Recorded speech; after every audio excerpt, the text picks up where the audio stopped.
The Blast from Our Past Network.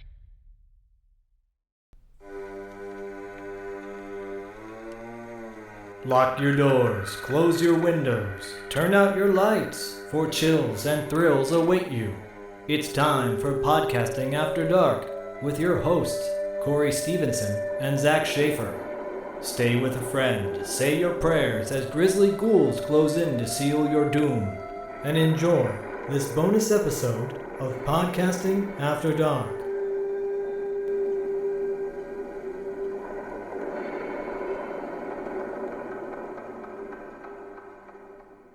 Hey everybody, co-host Corey here with a little mini review for you all. This time I am talking about Outland from 1981, starring Sean Connery, Peter Boyle, James Sikking, Frances Sternhagen. You know her from The Mist. She was one of the ladies that he shoots in the car at the end. Clark Peters is in it. He's pretty awesome as well. This movie's directed by Peter Hyams, and, you probably know the cover back in the day, back in the 80s. Sean Connery standing there with his shotgun in his hand. Such a boring fucking VHS cover. I never rented it as a kid. The cover is burned into my brain, but I never had any interest in watching it as a kid. As I've gotten older, people have talked about it, and I've, come to understand, what it is. It's more of like it's almost like a police thriller set in, on a space station, in the future. And basically, Sean Connery plays this marshal, basically like a sheriff of this mining colony on the moon of Io, which is one of the moons of Jupiter, I believe. And, he basically discovers that there's this sort of drug operation happening. Peter Boyle is runs the whole place, and this synthetic drug that people are using, it makes them more productive.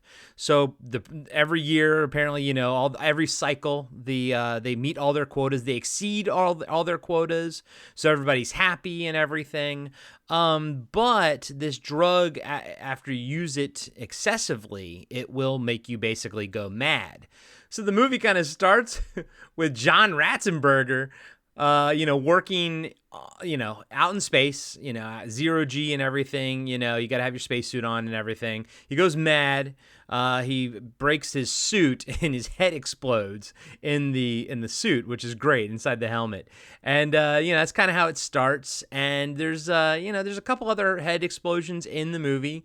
That's a lot of fun. So it's a little bit gory, but it's not like, that's not the main premise of this, I'm not going to lie. I freaking love this film. It was amazing. And I got to give a shout out to Brian, Patreon member Brian. For Christmas, he sent me the Arrow 4K special edition of this. And it's got a gorgeous fucking cover. It's absolutely amazing. Great artwork. And it's the first time I ever watched it. I was so excited to watch it. And thank you, Brian. Thank you so much. He also sent me Boogie Nights on 4K as well. I can't wait to see them titties in high definition. And maybe some dongers, too. But, so Outland, guys and gals. As a kid, I never would have liked this movie. Even though the cover, leads you to believe nothing. Again, the cover's fucking terrible. Just Sean Connery standing there with a shotgun. But as a kid, I probably would have enjoyed it somewhat, but it's still much more of a crime thriller with some violent set pieces to it than it is like a sci-fi action piece. But as an adult who, is getting close to 50, my God, this is like right up my alley. It's absolutely amazing.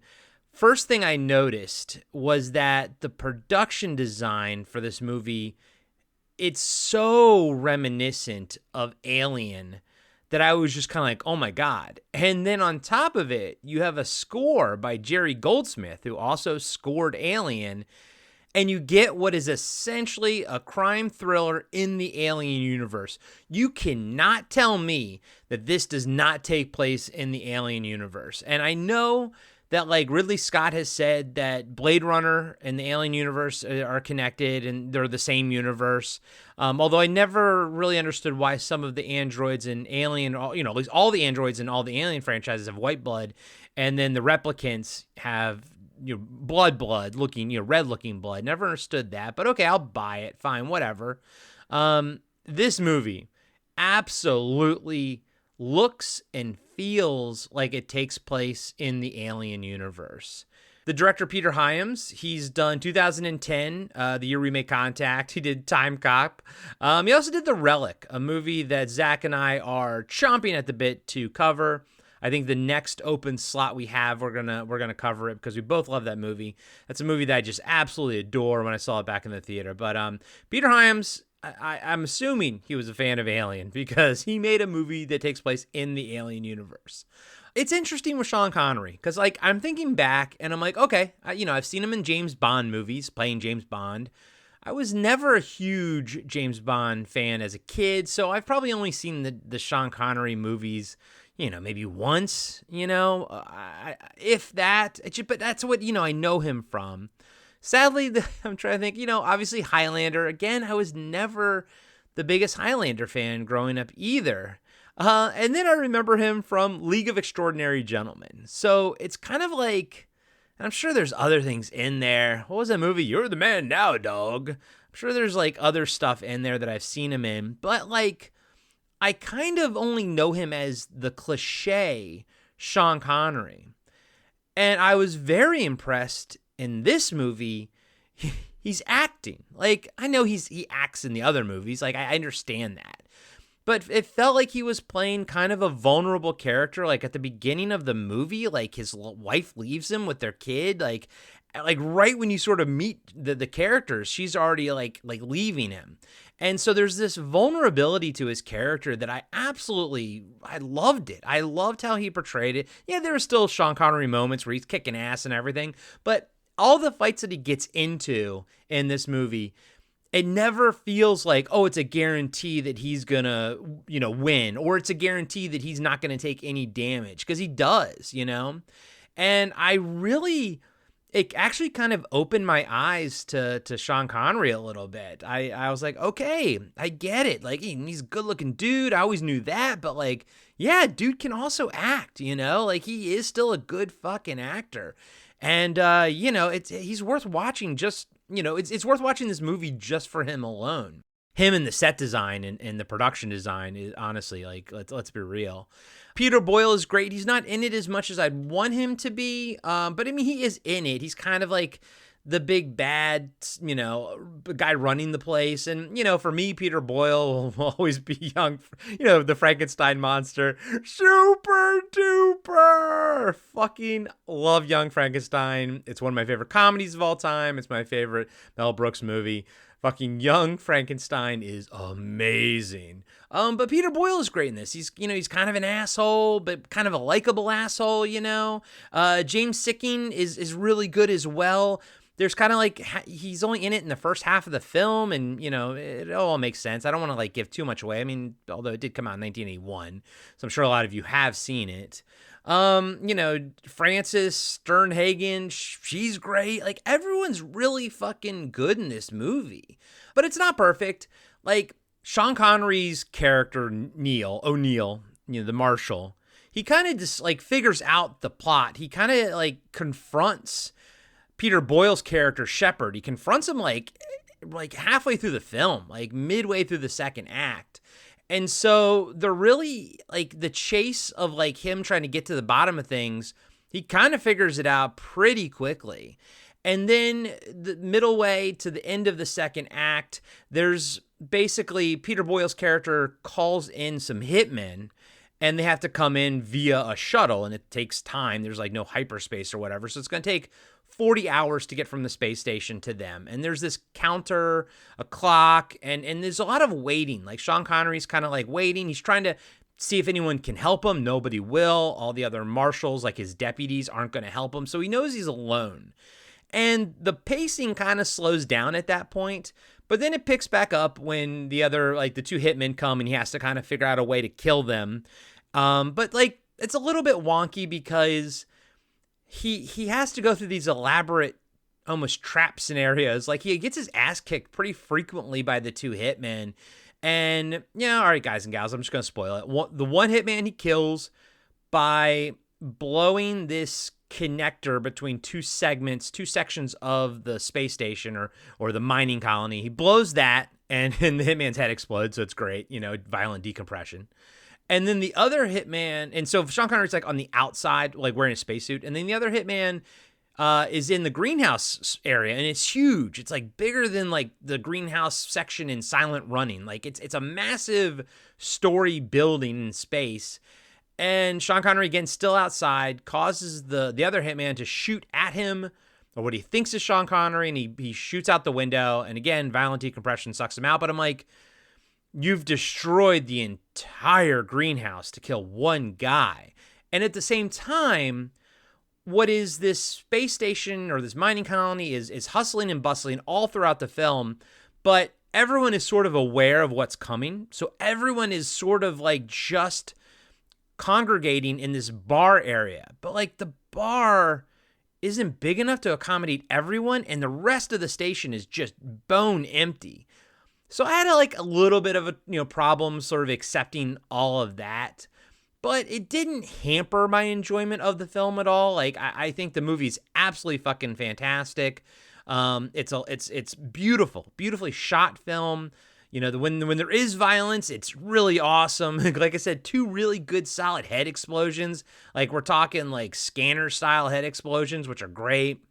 Sean Connery's fantastic. The music is awesome. Sounds like fucking Alien.